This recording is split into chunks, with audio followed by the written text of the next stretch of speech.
Hello. Yes sir. Yes yes sir. Sir. हाँ, आवाज आ रही है मेरी और बोर्ड दिखाई दे रहा है सही? Yes sir. है ना? हाँ। तो देखिए, जो फर्स्ट टॉपिक है, लास्ट क्लास में तो मैंने आपको केवल इंट्रोडक्शन कराया था अपने टॉपिक के बारे में। आज हम अपना जो फर्स्ट टॉपिक है उसे स्टार्ट कर रहे हैं। ठीक है। रोहित, ये स्क्रीन प्रेजेंट करना बंद करो। हाँ।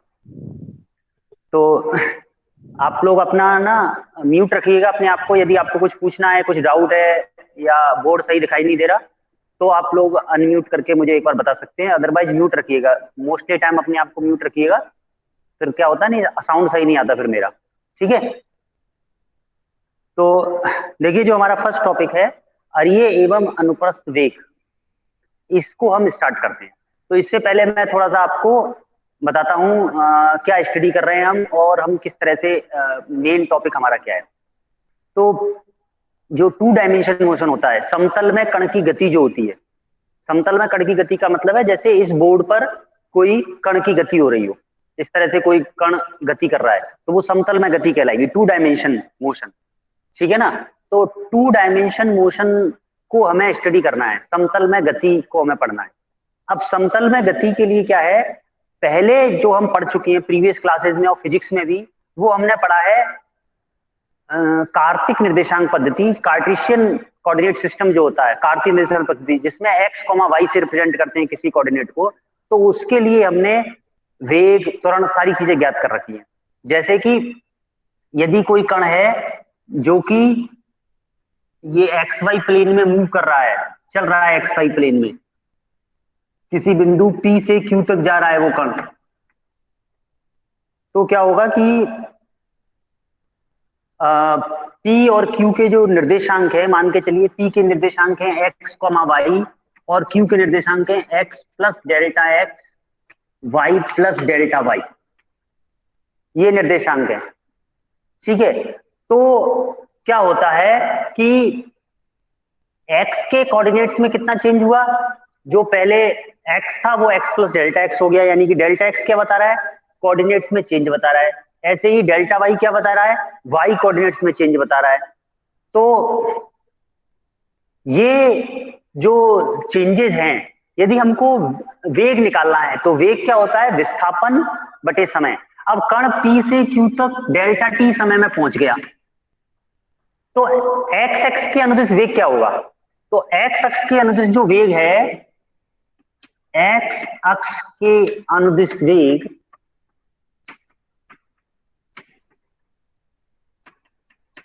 वो क्या होगा, एक्स अक्ष के अनुदिश विस्थापन बटे समय।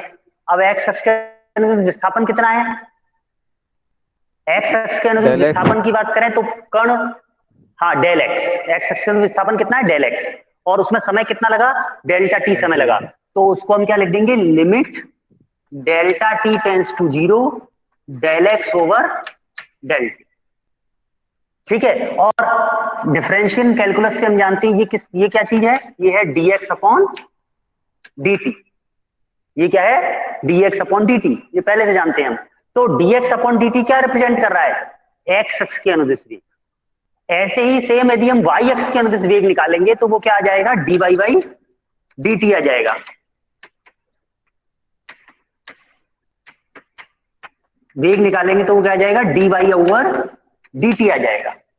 और यदि हमें कण का कुल वेग चाहिए, तो कुल वेग करने के लिए हमको क्या करना पड़ेगा, कुल वेग निकालने के लिए कण का, ये एक्स अक्ष के अनुदिश वेग आ गया, इसको हम आई कैप से लिखते हैं, इसको जे कैप से लिखते हैं। तो टोटल वेग हम कैसे लिखेंगे, v equal to d x upon d t i cap plus d y upon d t j cap. ये नीचे वाली लाइन दिखाई दे रही है ना, बोर्ड तो पूरा दिखाई दे रहा है, कोई चीज दिखाई ना दे रही हो बोर्ड पे, बाहर जा रहा हो स्क्रीन से, तो मुझे बता देना। ठीक है। तो ये जो है, ये आपका टोटल वेग हो गया। अब इसकी यदि कैलकुलेट करनी है, वेलोसिटी है कितनी एग्जैक्ट, तो उसके लिए क्या तरीका है आपका, उसके लिए आप क्या कर सकते हैं, आप इसका क्या निकाल सकते हैं, मापांक निकाल सकते हैं। ठीक है। कोई भी आपको वेक्टर फॉर्म में दे रखा है तो आप इसकी क्या निकाल सकते हैं, मापांक। और वो कितना आ जाएगा, यदि हम मापांक की बात करें तो मॉड वी कितना हो जाएगा, under root dx upon dt का whole square plus dy upon dt का होल स्क्वायर। ये इसका क्या हो जाएगा, वेलोसिटी की वेग की वैल्यू हो जाएगी, कितना वेग है। तो ये सारी चीजें एक्स वाई एक्सिस वाले जो काम है, ये सब हम पहले मैथमेटिक्स में भी और फिजिक्स में ये सारी चीजें हमारी की हुई है। ठीक है, तो एक्स एक्स के अनुसार से वाई एक्स के अनुसार वेग निकालना हो हम निकाल सकते हैं, टोटल वेलोसिटी भी निकाल सकते हैं। ठीक है ना, तो इसको आप नोट कर लीजिए, वेरी इजी है, एक दो क्वेश्चन इस पर बेस्ड भी हम देखेंगे, पर ये सब हमारा पुराना पड़ा हुआ है।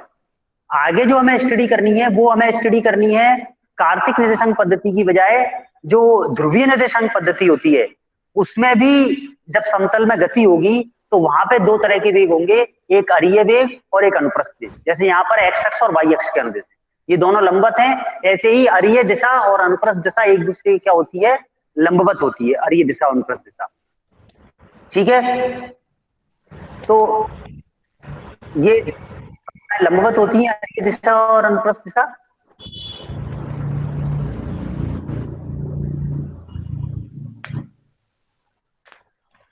हाँ, मिटा दूं इसको मैं, ये यदि नोट करना है तो आप नोट कर लीजिए। ठीक है, अब मैं इसे मिटा रहा हूं और अपन अपना जो मेन टॉपिक है अरीय और अनुप्रस्थ वेग उसकी तरफ आगे बढ़ रहे हैं। ओके, तो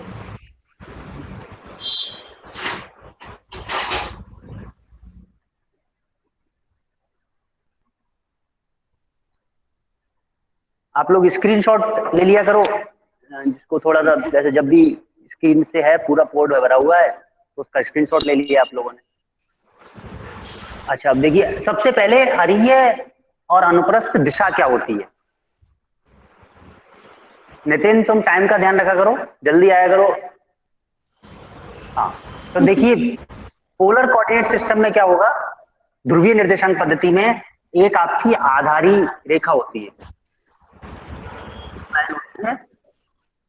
ओ एक्स, इसको कहते हैं हम आधार रेखा।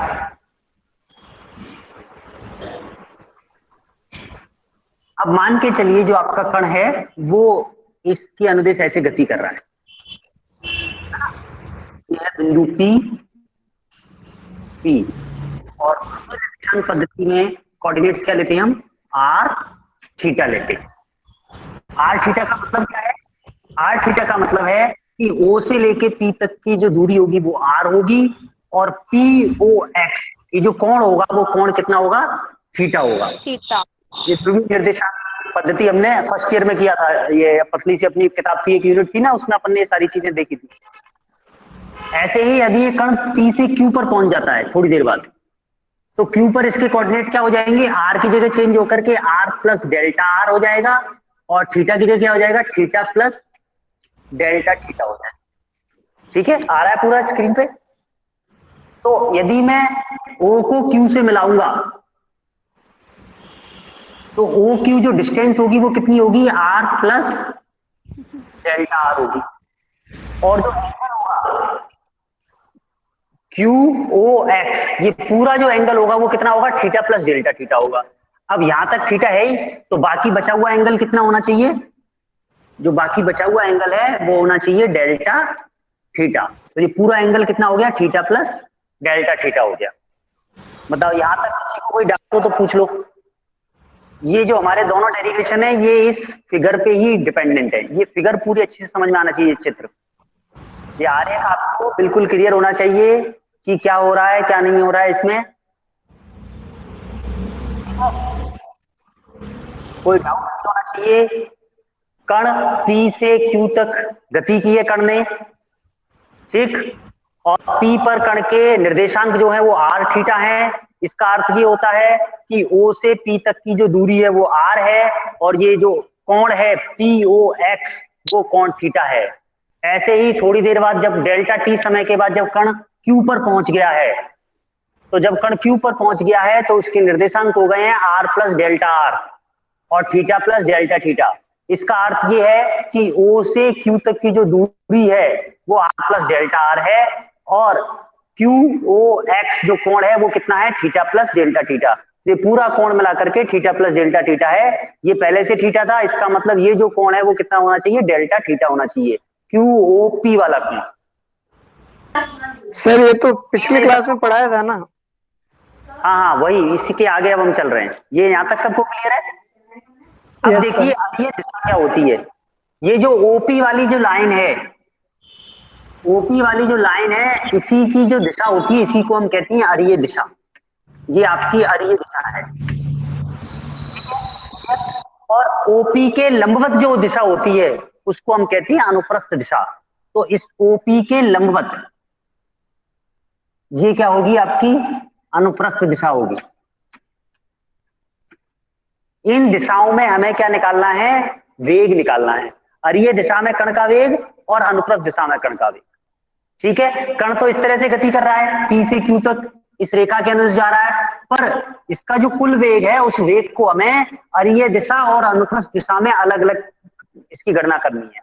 और चूंकि ये दोनों कैसे हैं, एक दूसरे के लंबवत हैं, जैसे एक्स एक्सिस और वाई एक्सिस होते थे, तो उसी तरीके से जैसे हमने कुल वेग निकाला था, तो एक बार यदि हमें अरीय वेग और अनुप्रस्थ वेग मिल जाएगा, तो हम वहां से कुल वेग निकाल सकते हैं।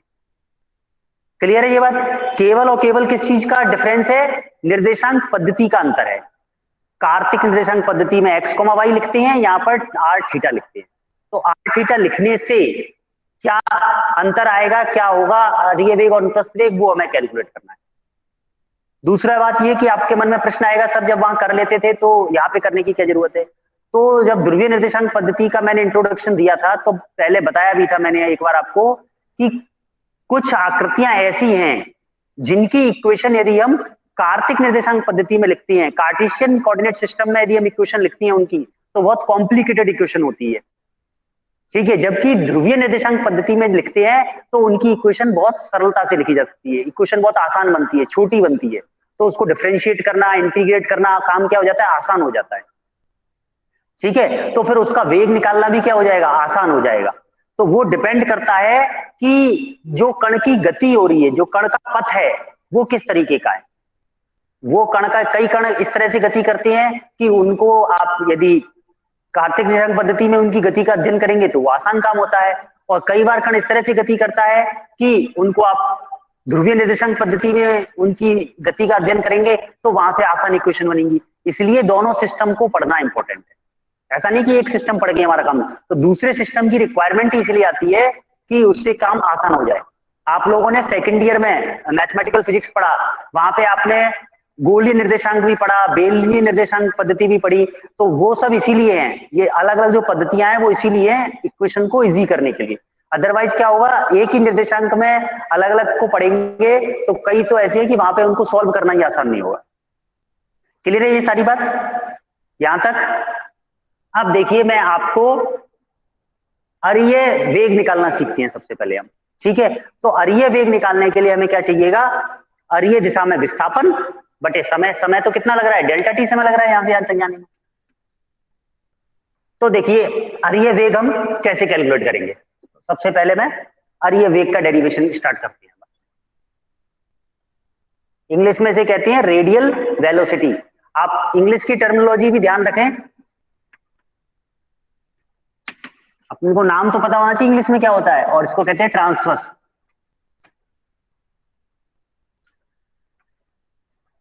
रेडियल और ट्रांसवर्स। तो सबसे पहले हम अरीय वेग निकालेंगे। अरीय वेग, अरीय वेग क्या होगा आपका? सिंपल कहें तो हम limit delta t tends to 0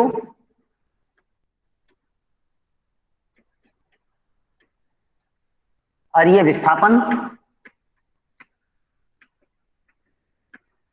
बटे समय कितना लग रहा है? Delta t. ये बनेगा सिंपल फार्मूला हमारा। ठीक है, अरीय विस्थापन upon delta t. Delta t समय में कण P से Q तक पहुंच गया। तो देखिए विस्थापन कितना हुआ, इस दिशा में विस्थापन कितना हुआ वो पता कर रहे हैं हम। प्रारंभ में कण P पर है, तो P पर उसकी मूल बिंदु से दूरी कितनी है? R है। अब कण पहुंच गया Q पर। जब कण Q पर पहुंच गया आपका, तो Q पर पहुंचने के बाद हम कहें कि इस दिशा में कितना आगे निकला कण, तो हमने क्या किया, Q से OP पर एक लंब डाला, ये 90 डिग्री का एंगल है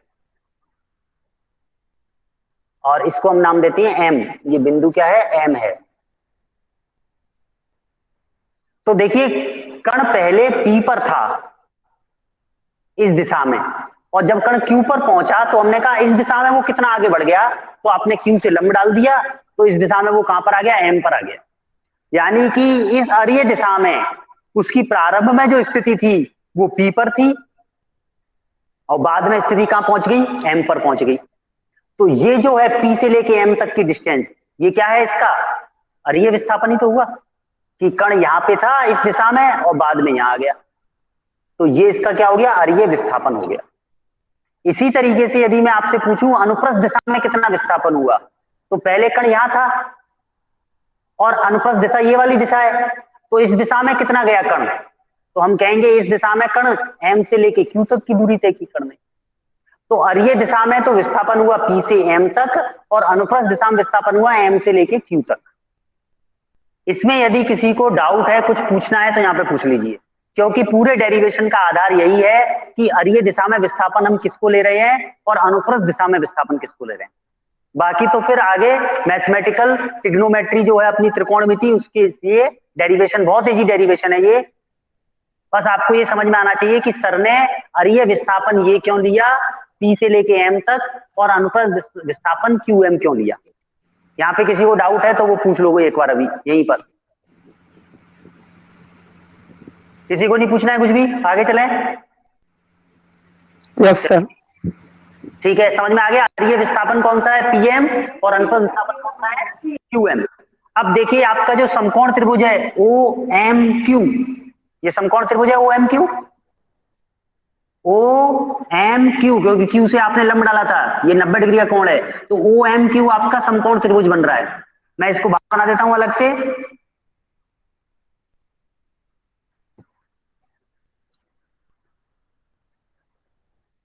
नरेंद्र, इतना लेट आ रहे हो क्लास में, मैं आगे से एडमिट नहीं कराऊंगा ये, अभी और भी बच्चे आ रहे हैं। विष्णु, आगे से ध्यान रखो, मैं 10 मिनट के बाद किसी को एंटर नहीं कराऊंगा क्लास में। तो ये हमने क्या किया,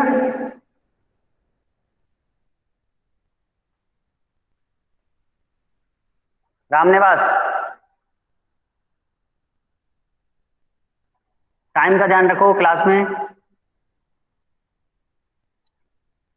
OMQ ये समकोण त्रिभुज है, इसको मैंने इस चित्र में से बाहर बना लिया, समकोण त्रिभुज OMQ को। क्लियर है सबको। अब देखिए O से लेके Q तक की डिस्टेंस कितनी है यहाँ पर, R plus delta R। Hello है, हेलो सर, एक विष्णु ओनली प्रेजेंट कर रहा है अपनी स्क्रीन, आपके बीच में हट जाती है। विष्णु इसको बंद करो, मैं क्लास से बाहर कर दूंगा नहीं तो तुम्हें। ये स्क्रीन प्रेजेंट करना बंद करो फटाफट। अरे भाई इसको ऑप्शन को स्टॉप प्रेजेंटिंग लिखा आ रहा है, वहां पे क्लिक करो।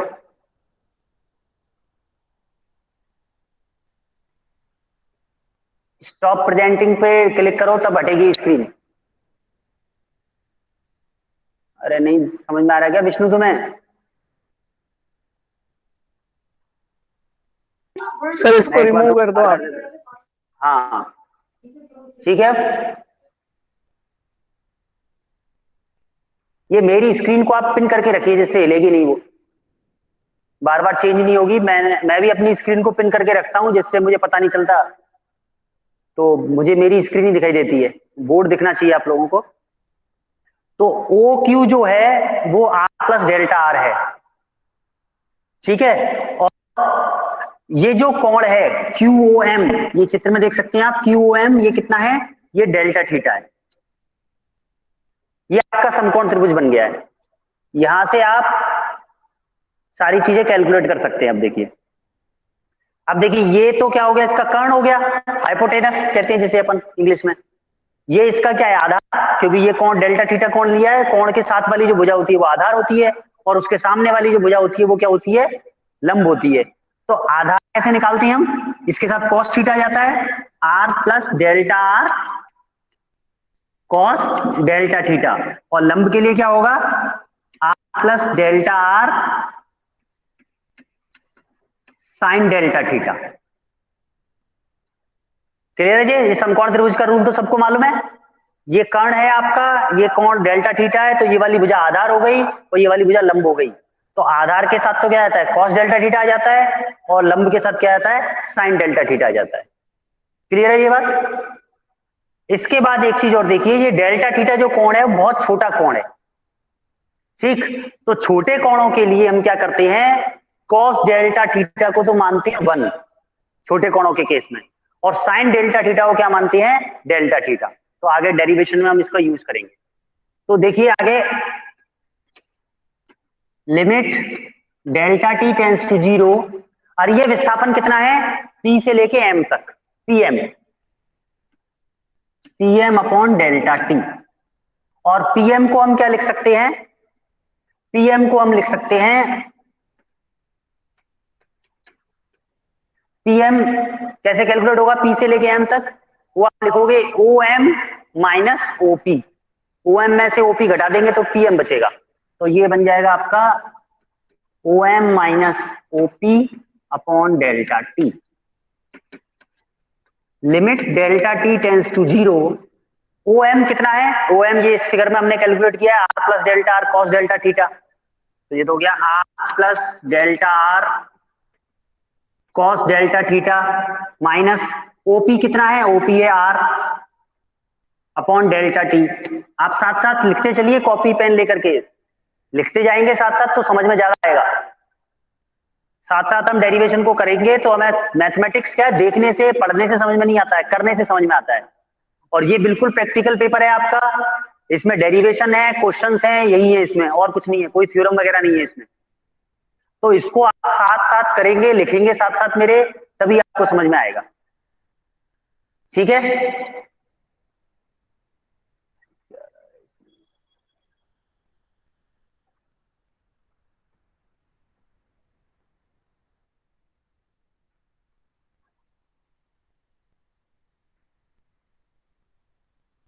हाँ, यहां तक क्लियर है सबको।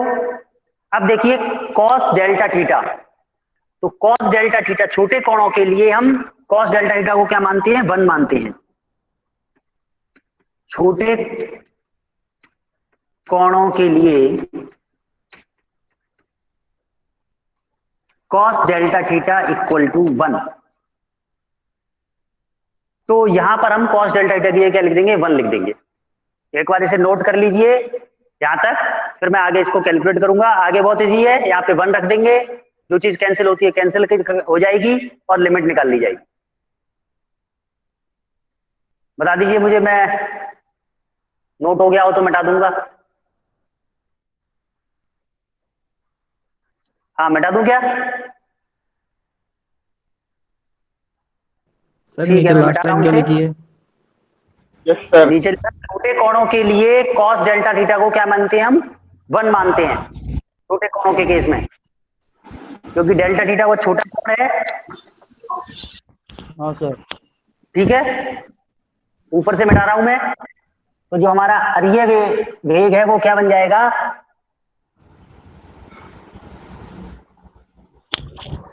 देखिए ध्यान से, यहां पर 1 लिख देंगे तो क्या बचेगा, limit delta t tends to 0 plus delta are.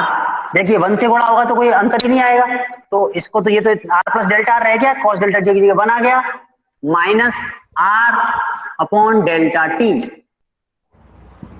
ठीक है, इसके बाद देखिए जब आर से तो आर कैंसिल, आर से कैंसिल हो गया, क्या बचेगा, केवल डेल्टा आर बचेगा। Limit delta t tends to delta r over delta t, और delta r over delta t क्या बन जाएगा, ये क्या होता है, d r upon d t होता है, इसको हम डी आर अपॉन क्या कहते हैं, डी टी कहते हैं। और मान के चलेंगे यदि किसी भी राशि का आपको t के सापेक्ष अवकलन करना है तो उसे शॉर्ट में हम लिखेंगे r डॉट। किसी भी राशि के ऊपर डॉट लगाया उसका मतलब है उसका t के सापेक्ष अवकलन हो रखा है। ठीक है, ये अपने एक नोटेशन मान रखा है, यहाँ पर स्टैंडर्ड मान रखा है। तो इसका मतलब ये हुआ कि आपका अरीय वेग है वो कितना आता है, dr अपॉन dt आता है। अरीय वेग कितना आता है, dr अपॉन dt आता है। इस अरीय वेग को हम शॉर्ट में स्मॉल u से रिप्रेजेंट करते हैं। ये नोटेशन है, ये तो केवल किसी से भी रिप्रेजेंट किया जा सकता है, पर हमारी जो बुक है और मैं जो यूज करूंगा नोटेशन वो u यूज करूंगा। तो अरीय वेग के लिए नोटेशन हम क्या यूज करेंगे, u। जब तक कि क्वेश्चन में अलग से u को कुछ और नहीं मान रखा हो। यदि क्वेश्चन में u किसी और की वैल्यू दे रखी है तो फिर हम अरीय वेग के लिए वहां पर कुछ और नोटेशन यूज कर लेंगे। अदरवाइज यदि कुछ नहीं दे रखा है तो अरीय वेग के लिए हम नोटेशन जो यूज करेंगे वो क्या यूज करेंगे, स्मॉल u। और स्मॉल u की वैल्यू क्या होगी, हमेशा r डॉट होगी। तो अरीय वेग स्मॉल u बराबर क्या है, r डॉट होता है। क्लियर है, ये सब कुछ समझ में आ गया। नोट कर लो सब लोग, इसको अच्छे से समझ लो। ये एक फॉर्मूला काम आएगा क्वेश्चंस करने में हमारे, और डेरिवेशन भी एग्जाम में कभी कभी पूछ लिया जाता है, तो डेरिवेशन भी, और ये फॉर्मूला याद भी रहना चाहिए। ठीक है, आगे चलें। नेक्स्ट है हमारा अनुप्रस्थ वेग। अब जैसे हमने अरीय वेग कैलकुलेट किया, सेम उसी तरीके से हम अनुप्रस्थ वेग की गणना करेंगे। तो अनुप्रस्थ वेग के लिए क्या हो जाएगा, अनुप्रस्थ विस्थापन बटे समय।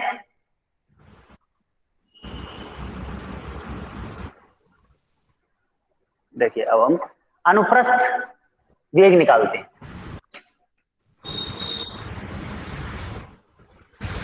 अनुप्रस्थ वेग क्या लिख देंगे, limit delta t tends to 0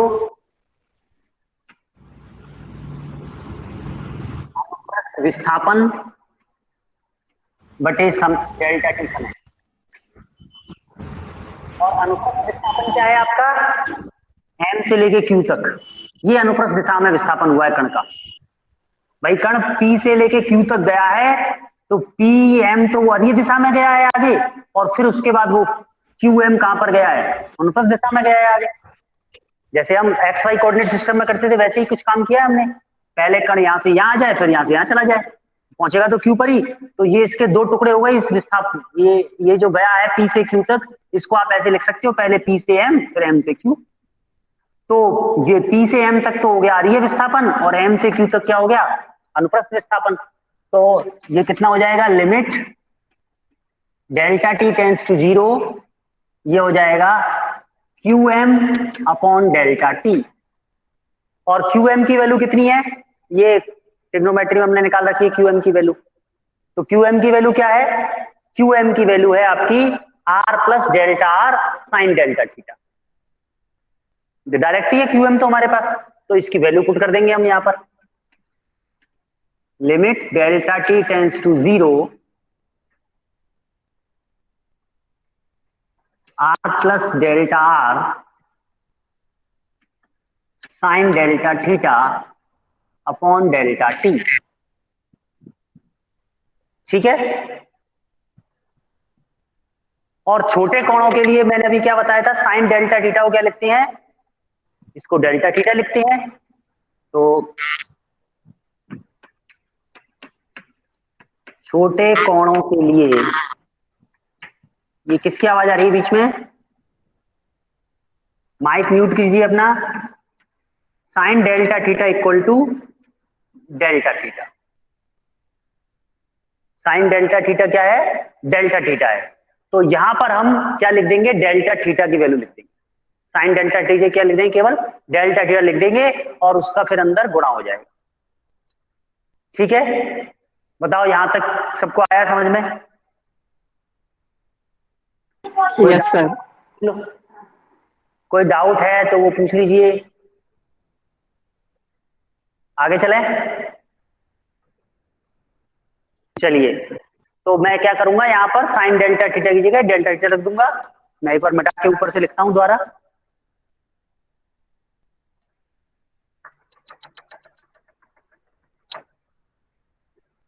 मैंने ग्रुप में इसका बुक का पीडीएफ बना के भी शेयर किया था इन दोनों डेरिवेशंस का। देखा था कि नहीं देखा था आप लोगों ने?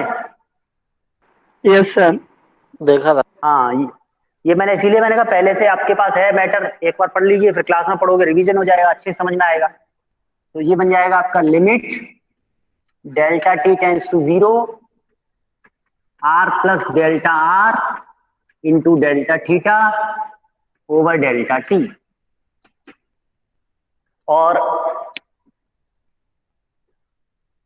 यहां हम इसका मल्टीप्लाई करते हैं अंदर, तो ये बन जाएगा limit delta t tends to 0 r into delta theta plus delta r into delta theta upon delta T.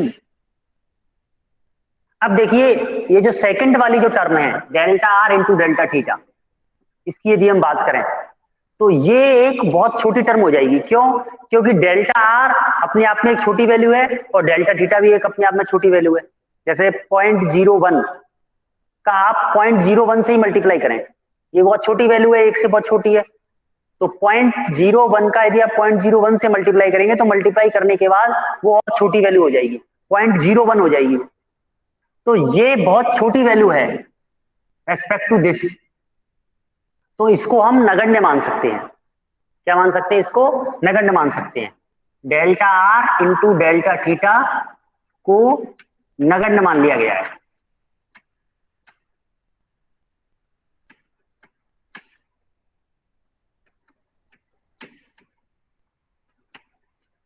तो ये वेग कितना बन जाएगा? Limit delta t tends to 0 r delta theta upon delta t. R तो कांस्टेंट है, r में तो चेंज ही नहीं हो रहा, केवल चेंज किस में हो रहा है? थीटा और टी में। तो ये क्या बन जाएगा? Delta theta over delta t क्या बन जाएगा? ये हो जाएगा D theta over d T. तो आपका फार्मूला क्या हो जाएगा? Are d theta upon d T. ठीक है, आर कांस्टेंट है, delta theta over delta t क्या हो जाएगा? D theta over d T हो जाएगा। और अनुप्रस्थ वेग को हम लिखते हैं स्मॉल v से, और फिर वही बात, थीटा का टी के रेस्पेक्ट में अवकलन हो रहा है, डिफरेंशिएशन हो रहा है, तो इसको क्या लिख देंगे? Theta dot.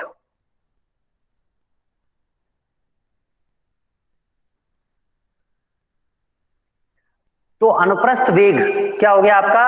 Are theta dot, transverse velocity. बताइए क्लियर है सबको?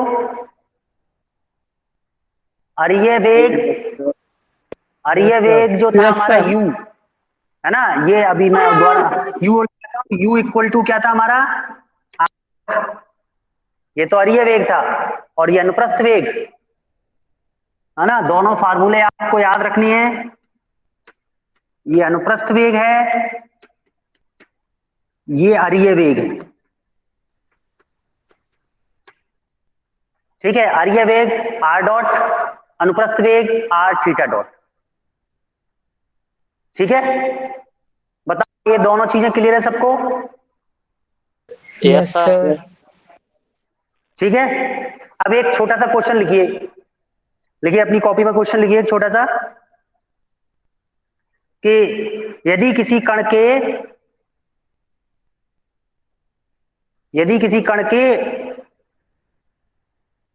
अरिय तथा अनुप्रस्थ वेग,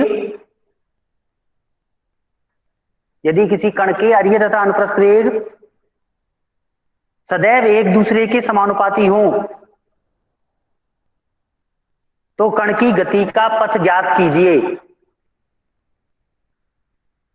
ये क्वेश्चन तो बड़ा है, एग्जाम्पल फर्स्ट है ये हमारा, पर मैंने उसका एक पार्ट ले लिया एक बार। ठीक है, क्या कह रहा है क्वेश्चन, समझ में आया? कि किसी कण के अरिय और अनुप्रस्थ वेग एक दूसरे के समानुपाती रहते हैं सदैव, और आपको कण की गति का पथ बताना है कि कण की गति का पथ क्या होगा। अब देखिए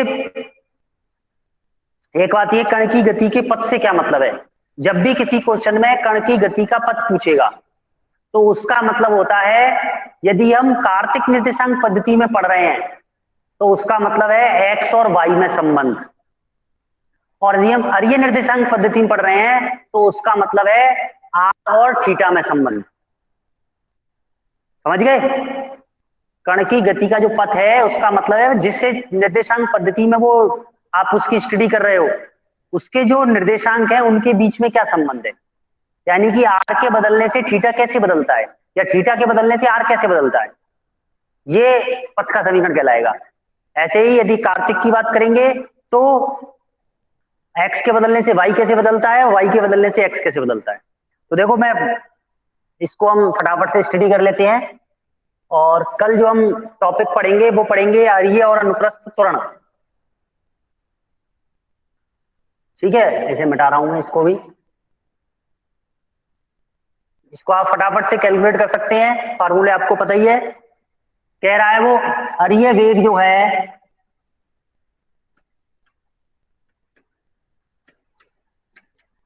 अरीय वेग जो है वो समानुपाती है किसके, अनुप्रस्थ वेग के, यानी कि u जो है वो समानुपाती है किसके, v के। इसको क्या लिखेंगे हम, समानुपाती का चिन्ह हटाएंगे तो कांस्टेंट आ जाएगा, यही तो होगा। बताओ इसमें कोई क्वेश्चन में यही तो इन्फॉर्मेशन दे रखी है मैं। यस जो सर। अरीय वेग है अनुप्रस्थ वेग के समानुपाती होता है, इसको हम u लिखते हैं इसको v लिखते हैं और समानुपाती का चिन्ह हटाया तो क्या आ गया। अब इनकी क्या क्या वैल्यूज है, वैल्यू लिख दो। u की क्या वैल्यू होती है r डॉट के, v की क्या वैल्यू होती है r थीटा डॉट, यही होता है। तो ये क्या बन गया, d r upon d t equal to k into r d theta over d t. ये आपकी इक्वेशन बन गई है एक। इसको ऐसे लिखें चाहे ऐसे लिखें, मतलब एक ही है दोनों। ठीक है, ये आगे इक्वेशन बनाना आपको। Yes sir. अब देखिए ये क्या है, ये डिफरेंशियल इक्वेशन है, अवकल समीकरण सेकंड ईयर में पढ़ी हमने, है ना। तो इसको यदि हम समाकलन कर दें तो ये सॉल्व हो जाएगी डिफरेंशियल इक्वेशन। तो इसको शॉर्ट फॉर्म में कैसे लिख सकते हैं, dt से dt दोनों तरफ कैंसिल आउट हो गया और इसको शॉर्ट फॉर्म में आप ऐसे लिख दोगे D R equal to k into r d theta. इस फॉर्म में लिखते हैं ना हम डिफरेंशियल इक्वेशन ज्यादातर। तो ये आपकी डिफरेंशियल इक्वेशन बन गई। इसको कैसे सॉल्व करें डिफरेंशियल इक्वेशन को, तो पहला मेथड क्या था डिफरेंशियल इक्वेशन सॉल्व करने का, कि भाई आर वाले सारे एक तरफ ले जाओ, थीटा वाले एक तरफ ले जाओ। तो इसमें तो आर वाला ही है, थीटा तो कोई है ही नहीं, तो इसको इसके नीचे ले आए और दोनों तरफ क्या कर दें, समाकलन कर दें। अलग अलग हो जाएगा दोनों तरफ समाकलन। के कांस्टेंट है आपका, तो डी आर अपॉन आर क्या होगा इसका समाकलन, लॉग LNR हाँ इक्वल टू के तो कांस्टेंट है और डी थीटा का समाकलन क्या होगा, थीटा प्लस कांस्टेंट समाकलन, वो समाकलन का कांस्टेंट आएगा, उसको हम क्या लिखेंगे, उसको हम सी ना लिख करके यहाँ पे थोड़ा सा चेंज कर देते हैं, लॉग सी लिख देते हैं। कैलकुलेशन इजी हो जाएगी, उससे और कोई अंतर नहीं आएगा। क्या लिख दिया हमने उसे, लॉग सी कांस्टेंट, ये समाकलन स्थिरांक है, इसको सी लिखें या लॉग सी लिखें उससे कोई फर्क नहीं पड़ता है। केवल और केवल ये हमने अपनी कैलकुलेशन को आसान करने के लिए लिखा है, यहां सी लिख देंगे तब भी कोई फर्क नहीं पड़ेगा ज्यादा। इसको आप लेफ्ट हैंड में ले आइए, ये वैसे आपका आंसर यहीं पर हो गया, ये सॉल्व तो यहीं पे हो गया, लेकिन जो हमें सिद्ध करना है जो किताब में कर रखा है सिद्ध, उसके हिसाब से यदि हम देखें तो फिर हम क्या करेंगे, इसको log minus log c equal to k theta कर देंगे। और लॉग में माइनस चिन्ह तो इनको कैसे लिखा जा सकता है, इसको लिख सकते हैं log r upon c equal to k theta, और r upon c equal to क्या आ जाएगा, एंटी लॉग लेंगे तो ई की पावर के थीटा, आर इक्वल टू आ जाएगा सी ई की पावर के थीटा। ये देखिए आर और थीटा में रिलेशन आ गया। ये कण की गति का पथ है और इसको याद रखो, आगे जैसे जैसे हम पथ पढ़ते जाएंगे उनको याद भी रखेंगे। ये जो पथ होता है वो कैसा होता है, इसको कहते हैं हम कौणिक सर्पिल, कौणिक सर्पिल पथ कहते हैं इसको। तो इस फॉर्म में लाने के लिए हमने यहाँ पे log c लिखा था, ठीक है ना। log c नहीं लिखते तो क्या होता है, ये इसके ऊपर चला जाता है, e की power k theta plus c हो जाता, तो वो भी कॉनिक सर्पिल ही होता है, पर इस फॉर्म बनाने के लिए मैंने इसको log c लिखा था।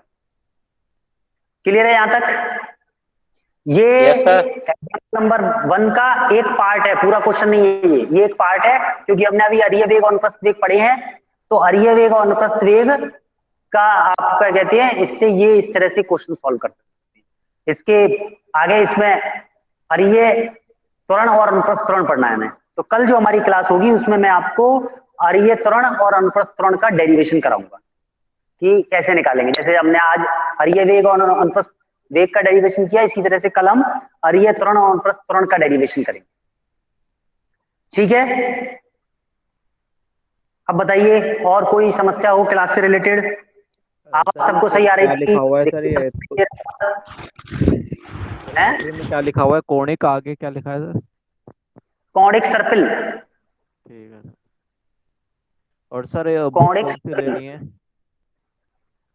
बुक देखिए, जो जेपीएच वाली बुक है वो अपनी अच्छी बुक है। इसमें यदि आपके पास कोई और भी अवेलेबल हो, आरबीडी सीबीएच, वो भी ठीक है, कोई दिक्कत नहीं है। ऐसा तीनों बुकों में क्वेश्चंस लगभग लगभग सेम है, ज्यादा अंतर है नहीं, 19-20 का अंतर है, ठीक है। ओके। तो आपके पास जो अवेलेबल इजीली हो वो ले लीजिए, ठीक है। यदि नहीं खरीद रहे हो मार्केट से तो जेपीएच ही ले लेना फिर, ठीक है। यदि आपके पास कोई है पहले से तो कोई दिक्कत नहीं है, ठीक है। Okay sir. हाँ, ये कौन है, कौन कह रहा है रिपीट करने की भाई? अंशु शर्मा। अंशु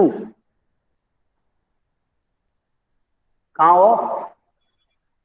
सर 23 मिनट पहले किया था उसने तो मैसेज। हाँ हाँ, ऐसे तो रिपीट करने में तो उसी में बताया करो, ऐसे तो थोड़ी रिपीट हो पाएगा पूरा का पूरा। हाँ, तो एक बार मैं आप लोगों को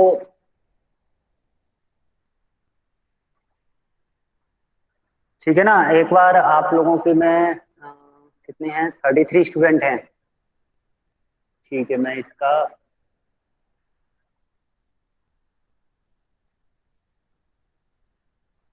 क्या कीजिए,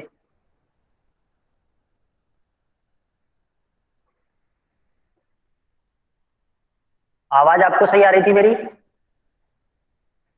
यस सर। Yes sir. और बोर्ड भी सही दिखाई दे रहा है? यस इससे बिल्कुल रिलेटेड तो सर। कोई है ना, इससे रिलेटेड तो कोई सर बोर्ड बीच बीच में ब्लर हो जाता है, लेकिन हमें समझ में आ रहा था। हाँ, वो थोड़ा बहुत इंटरनेट का इशू रहता है तो फिर बाद में सही हो जाता है ना वो। मैं इसीलिए चीज को जल्दी से तो मिटाता भी नहीं हूँ, आप लोगों से पूछ के ही, तो थोड़ा देर में वो अपने आप सही हो जाता है। नेट का यस ऊपर नीचे सर। चलता रहता है। सर आप हाँ साथ साथ साथ बोल तो दिक्कत नहीं आती फिर। हाँ, इसीलिए मैं साथ ही साथ बोलता रहता हूँ कि क्या लिख रहा हूँ। तो भाई हाँ जहाँ पे स्क्रीन थोड़ी दिक्कत भी आ रही है वहां पे आपको सुनाई भी दे रहा यस सर। है ना। Yes sir. हाँ ठीक है, और कुछ इशू कोई? No sir. सर कल जो हाँ पीडीएफ बोलो। भेजी ग्रुप में वापस भेज सकते हो? कल वाली दोबारा शेयर कर दूंगा मैं, ठीक है। उस पीडीएफ को दोबारा थैंक शेयर यू कर सर। दूंगा मैं, है ना।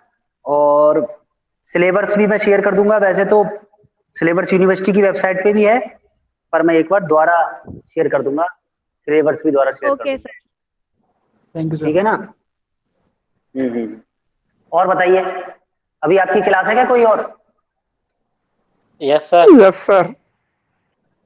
कौन सी क्लास है? केमिस्ट्री। Organic chemistry. अच्छा, केमिस्ट्री क्लास है क्या? कितने से? 11:40 से? अभी लिंक ही नहीं आया 50। सर। यस सर, 11:40 से 12:20 तक। 12:20 तक है, चलो ठीक है, वो अटेंड करो, ओके सर। है ना। ठीक है ठीक है।